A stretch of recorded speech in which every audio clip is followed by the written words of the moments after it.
Welcome back दोस्तों। जय हिंद। मैं संदीप कुमार अग्रवाल आप सभी का स्वागत करता हूं आपके अपने चैनल डेली डोज में। आज है 10 दिसंबर 2020 और हम लोग बात करेंगे आज के कुछ क्वेश्चंस के बारे में। चलिए फिर शुरू करते हैं हम लोग बिना किसी देरी के।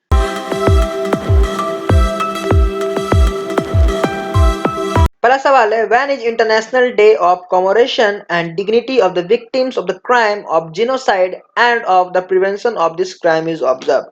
तो बेसिकली ये जो डे है जिसमें आपका जेनोसाइड का क्राइम किया जा रहा था, मतलब या होता है या फिर उससे प्रिवेंशन लेने के लिए, उससे बचने के लिए ये आपका डे सेलिब्रेट किया जाता है ऑल ओवर द वर्ल्ड। तो ये आपका डे हर साल 9 दिसंबर को सेलिब्रेट किया जाता है। तो बेसिकली ये क्या है? तो ये आपका क्राइम ऑफ जिनोसाइड, जिनोसाइड कहने का मतलब है नरसंहार। नरसंहार अब यहाँ मैं बात करता हूँ तो किसी एक जाति के, किसी एक धर्म के लोगों को एक साथ खड़े करके आपको उनको मृत्यु के घाट उतार देना, उनको जान से मार देना, यह आपका जेनोसाइड कहलाता है। तो ये एक बहुत बड़ी क्राइम है। तो इस क्राइम के अगेंस्ट ये आपका एक डे है जो कि ये बताता है कि ऐसा जेनोसाइड का जो क्राइम है वो कभी ना हो, और जो इन केस इसमें आपका देहांत हो गया है, वो मर चुके हैं, उनको श्रद्धांजलि अर्पित की जा सके और आने वाले समय में ऐसा दिन कभी भी दोबारा नहीं आए। तो इस बार ये आपका 71वां एनिवर्सरी मनाया जा रहा है इसका, और ये फर्स्ट टाइम आपका 9 दिसंबर 1948 में हुआ था, और उसके बाद से फिर आपका 9 दिसंबर को हम लोग ये डे सेलिब्रेट कर रहे हैं। अगला सवाल है, who has launch second edition of fit India cyclothon. तो साइक्लोथॉन क्या है? आपका साइकिल की मैराथन है जिसमें हम लोग साइकिल पे रेस करते हैं या फिर एक लंबी दूरी तय करते हैं। तो ये सेकेंड एडिशन आपका लॉन्च किया गया है किरण रिजिजू के द्वारा, जो कि हमारे भारत के स्पोर्ट्स मिनिस्टर और यूथ अफेयर्स के मिनिस्टर हैं। तो इन्होंने वर्चुअल मीटिंग में या फिर वर्चुअल वे में आपकी इस इवेंट की ऑर्गेनाइज की है, लॉन्च की है। और ये 25 दिन की साइकिलिंग इवेंट होगी जो कि शुरुआत की गई थी 7 दिसंबर 2020 से, और ये खत्म होगी 31 दिसंबर 2012। तो ये पूरे ऑल ओवर इंडिया में ऑर्गेनाइज की जाएगी। अब इसमें क्या होगा, जो पार्टिसिपेंट्स है वो पार्टिसिपेट कर सकते हैं फिट इंडिया वेबसाइट में जाकर। इसमें करना क्या होगा, बेसिकली जो भी पार्टिसिपेंट्स हैं उनको साइकिल अपना उठा के जितना चाहे उतना चॉइस का वो मैराथन कर सकते हैं, साइकिलिंग कर सकते हैं। उसके बाद फिर अपनी जो टाइम ड्यूरेशन है और जो फोटो वीडियो शेयर करना होगा उनको सोशल मीडिया पे, और साइक्लोथन की फिट इंडिया का जो हैशटैग है उसको लगाना होगा, ताकि ये डायरेक्ट फिट इंडिया मूवमेंट के ऊपर जा सके, उन लोगों को पहुंच जा सके। तो बेसिकली इसका मेन मोटिव यही है कि लोग फिट रहें। अगला सवाल है, who has been appointed as the CEO of WHO foundation. तो वर्ल्ड हेल्थ ऑर्गेनाइजेशन का फाउंडेशन किया गया है और ये सबसे पहली बार हुआ है, तो इसीलिए इसका जो आपके सीईओ चुने गए हैं वो है अनिल सोनी। तो डब्ल्यूएचओ के द्वारा अब ये आपका पहला फाउंडेशन बनाया गया है, तो इसके लिए अब आपका अनिल सोनी बन गए हैं पहले आपके CEO of newly created foundation, जो कि क्रिएट की गई है वर्ल्ड हेल्थ ऑर्गेनाइजेशन के द्वारा। तो ये आपकी जो वर्ल्ड हेल्थ ऑर्गेनाइजेशन ने फाउंडेशन की है, इसकी जो हेडक्वार्टर होगी जेनेवा में होगी, स्विट्जरलैंड के। तो ये जो है आपके अनिल सोनी, ये एज्यूम करेंगे अपनी ऑफिस 1 जनवरी 2021 से। इससे पहले आपके ये यूएस के लीडिंग हेल्थ केयर कंपनी वाइट्रास के लिए काम करते थे, और उसमें ये आपका बेसिकली एक तरह का डिजीज या फिर किसी तरह का इन्फेक्शियस डिजीज, उसके लिए ये काम किया करते थे, उनको रोकना या फिर कम करने को लेके। तो अब इनको बना दिया गया है सीईओ डब्ल्यूएचओ फाउंडेशन का। अगला सवाल है, when is international anti corruption day is observe. तो एंटी करप्शन डे कहने का मतलब घूसखोरी नहीं करना है, घूस नहीं लेना है। तो इसका ये जो डे है आपका 9 दिसंबर को सेलिब्रेट किया जाता है ऑल ओवर वर्ल्ड में। तो बेसिकली ये जो डे है ये पब्लिक अवेयरनेस जारी करने के लिए डे सेलिब्रेट किया जाता है एंटी करप्शन को लेके। कहने का मतलब, अगर मान लीजिए हमें कोई भी कहीं पे काम करवाना है तो लोग कहते हैं कि आप इतना पैसा दीजिए आपका काम हो जाएगा। किसी कॉलेज या स्कूल में सीट लेना है तो वो कहते हैं कि आप 40,000 1 लाख रुपए डोनेशन दीजिए आपका सीट बुक हो जाएगा। तो इस तरह का काम आपका करप्शन कहलाता है, घूसखोरी हो जाता है। ठीक है, तो इस तरह का काम नहीं करना चाहिए, और जो भी काम करे लीगली करे। तो 31 अक्टूबर 2003 को ये डे आपका लिया गया था कि ये हम लोग 9 दिसंबर एंटी करप्शन डे सेलिब्रेट करेंगे। इसी को लेकर जो 2020 की जो थीम रखी गई है वो है रिकवर विथ इंटीग्रिटी। अगला सवाल है what is the ranking of India in climate change performance index. तो performance climate change performance index के अनुसार भारत की रैंकिंग है 10वीं। ठीक है, 10वीं आपकी, ये भारत की बहुत ही ज्यादा अच्छी रैंकिंग है। अगर देखा जाए तो ये आपके टॉप 10 में आते हैं इंडिया। और कहने का मतलब भारत की जो क्लाइमेटिक कंडीशन है वो बहुत ही मतलब सुधरी है, अच्छी हुई है। वैसे अगर देखें तो रैंकिंग हल्की सी गिरी भी है। लास्ट ईयर ये सॉरी हाँ, लास्ट ईयर ये आपकी इंडिया की रैंकिंग 9th पोजीशन थी, लेकिन इस बार 10th है। लेकिन ओवरऑल स्कोर इस बार इंडिया का बहुत ज्यादा अच्छा है, तो 63.98 है। और ये सेकेंड टाइम इंडिया ने मैनेज किया है कि वो टॉप 10 में आ सके। तो ये जो आपकी जो इंडेक्स है ये जारी की गई 7 दिसंबर 2020 को।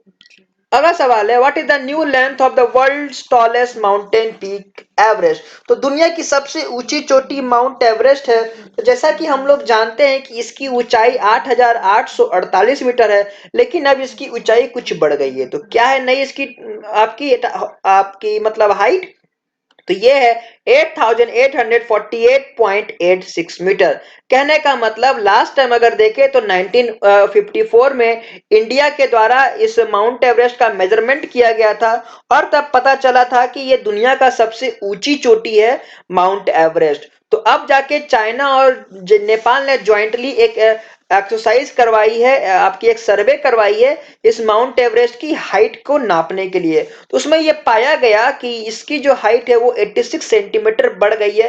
कहने का मतलब 66 साल 66 ईयर में माउंट एवरेस्ट की ऊंचाई 8848 मीटर से बढ़कर 8848.86 मीटर हो गई है। अगर देखें हम लोग ये माउंट एवरेस्ट, तो तिब्बतियन लैंग्वेज में जो आपका माउंट एवरेस्ट है उसका नाम होता है, ये लोग कहते हैं माउंट कोलोमांग कुमोलांगमा। वही अगर नेपालीज में देखें तो सागर माथा। नेपाल में आपकी यह है दुनिया की सबसे ऊंची चोटी। अगला सवाल है who is the winner of United Nation investment promotion award.